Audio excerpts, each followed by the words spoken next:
भारी मंत्रालय उद्योग का कामकाज संभालेंगे। अनंत गीते सुबह करीब 11 बजे अपना कामकाज संभाल लेंगे। दरअसल मंत्रालय के बंटवारे से वो नाराज बताए जा रहे थे। उसके बाद उद्धव ठाकरे और मोदी के बीच फोन पर बातचीत हुई है। उसके बाद कहा जा रहा है कि अनंत गीते मान गए हैं।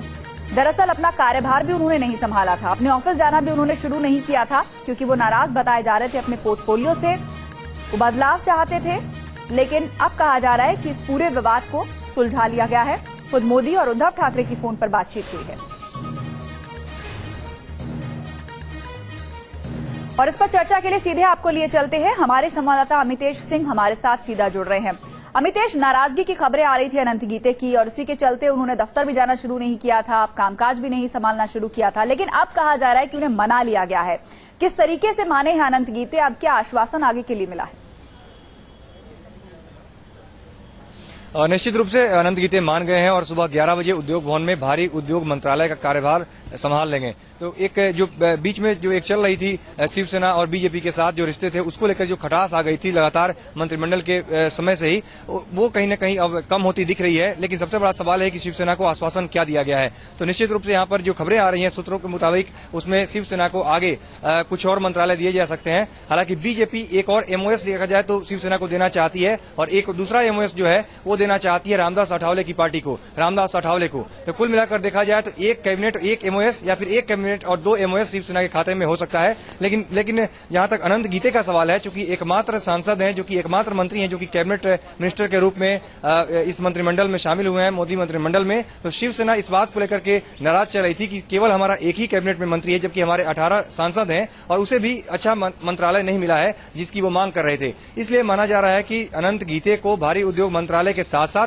कुछ और मंत्रालय की जिम्मेदारी दी जा सकती है। इसमें चर्चा हो रही है, पर्यावरण मंत्रालय की बात सामने आ रही है, ऊर्जा मंत्रालय की बात सामने आ रही है कि इन दोनों मंत्रालयों में से कोई एक मंत्रालय इन्हें सौंपा जा सकता है, कैबिनेट मंत्री उसका भी बनाया जा सकता है। यानी भारी उद्योग मंत्रालय के साथ साथ एक और अतिरिक्त प्रभार इन्हें दिया जा सकता है। कुछ विकल्पों पर भी बातचीत हुई है क्या उद्धव ठाकरे और मोदी के बीच में, कि अब कौन से ऐसे मंत्रालय हैं जिसे शिवसेना प्राथमिकता दे रही है, या किसी तरह की मांग शिवसेना की तरफ से रखी गई है?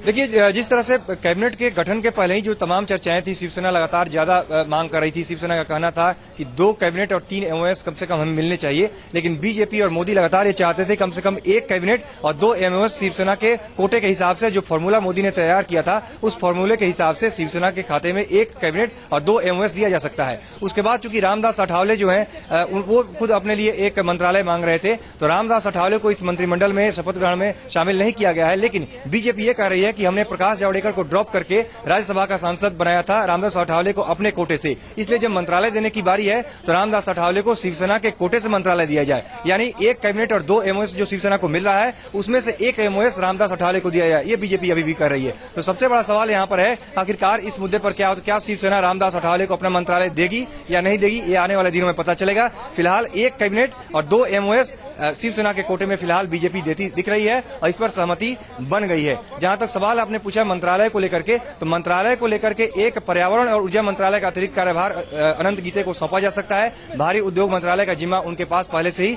मौजूद है। तो सबसे बड़ी बात इसमें एक और देखने की बात होगी, जो शिवसेना और बीजेपी के रिश्ते हैं, इसमें आगे के राजनीति, महाराष्ट्र की राजनीति जो है उसको ध्यान में रखते हुए तमाम ये चालें चली जा रही है दोनों तरफ से। क्योंकि महाराष्ट्र में शिवसेना जो है विधानसभा में ज्यादा सीटों पर चुनाव लड़ती है, और विधानसभा में बीजेपी कम सीटों पर चुनाव लड़ती है। इसके पहले जो महाराष्ट्र में जो शिवसेना और बीजेपी की गठबंधन की सरकार बनी थी, उसमें मुख्यमंत्री शिवसेना की तरफ से था। तो कहीं न कहीं बीजेपी की तरफ से इस बार लोकसभा चुनाव में ज्यादा सीटें जीतने के बाद महाराष्ट्र में एक तरह से दावा किया जा रहा है, बीजेपी के कार्यकर्ता, बीजेपी के तमाम नेता चाहते हैं कि महाराष्ट्र में मुख्यमंत्री पद का जो उम्मीदवार हो बीजेपी की तरफ से हो। गोपीनाथ मुंडे का नाम इसके लिए आगे भी बढ़ाया जा रहा है, लेकिन शिवसेना चाहती कि हर हाल में शिवसेना का ही मुख्यमंत्री हो। तो इसको लेकर भी कहीं न कहीं एक दबाव की राजनीति हो शिवसेना की तरफ से की जा रही है, क्योंकि बीजेपी अपना मुख्यमंत्री प्रोजेक्ट न करे, बीजेपी गोपीनाथ मुंडे के नाम को या दूसरे किसी नेता के नाम को आगे न बढ़ाए, इसलिए शिवसेना की तरफ से दबाव की राजनीति चल रही है, जिसके जरिए कैबिनेट के शुरुआती दौर में इस तरह का दबाव बनाया जाए कि आगे आने वाले दिनों में जब गठबंधन की तरफ से किसी को मुख्यमंत्री के रूप में प्रोजेक्ट किया जाए तो मुख्यमंत्री शिवसेना की तरफ से हो, ना कि बीजेपी की तरफ से।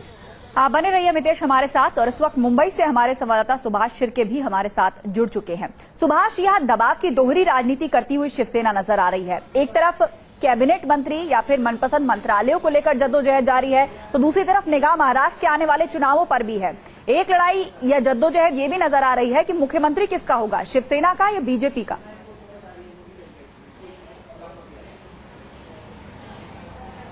आस्था 18 एमपीज हैं शिवसेना के, महाराष्ट्र से चुनकर आए हैं और उनको सिर्फ जो हेवी इंडस्ट्री डिपार्टमेंट है वो दिया गया है और 16 एमपीज जो आंध्र प्रदेश से आए हैं टीडीपी के, उनको सिविल एविएशन जैसा अच्छा भारी भरकम मंत्रालय दिया गया है। तो इससे कहीं ना कहीं शिवसेना में नाराजगी है।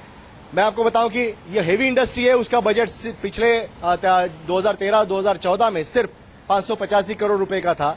तो यानी यहाँ पे 42 कॉर्पोरेशन इस मिनिस्ट्री में है और वहां पे मंत्री को कोई काम नहीं रहता, ना ही पार्टी को इसका कोई फायदा होगा।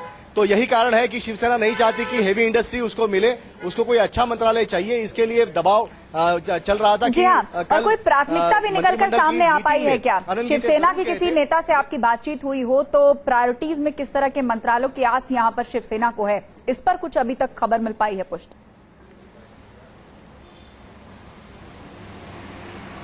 आस्था, मेरी सुबह आनंद गीते इनसे बात हुई। उन्होंने कहा कि 7:30 बजे आज सुबह नरेंद्र मोदी और उद्धव ठाकरे इनकी बात हुई फोन पे और उसके बाद जो बातचीत हुई उन्होंने कहा कि बहुत सकारात्मक बात हुई और उसके बाद उन्होंने कहा कि मैं 11 बजे मंत्रालय का चार्ज लेने जा रहा हूं।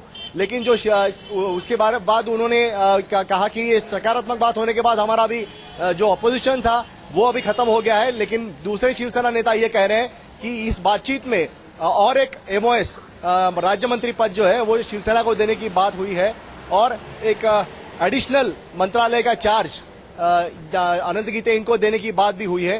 तो कहीं ना कहीं नरेंद्र मोदी इन्होंने आगे आकर उद्धव ठाकरे इनसे बात की और सुलह करने की कोशिश की है। आस्था, चलिए आप स्थिति पर नजर बनाए रखिए। अमितेश और सुभाष, आप दोनों का बहुत बहुत शुक्रिया इस चर्चा में शामिल होने के लिए।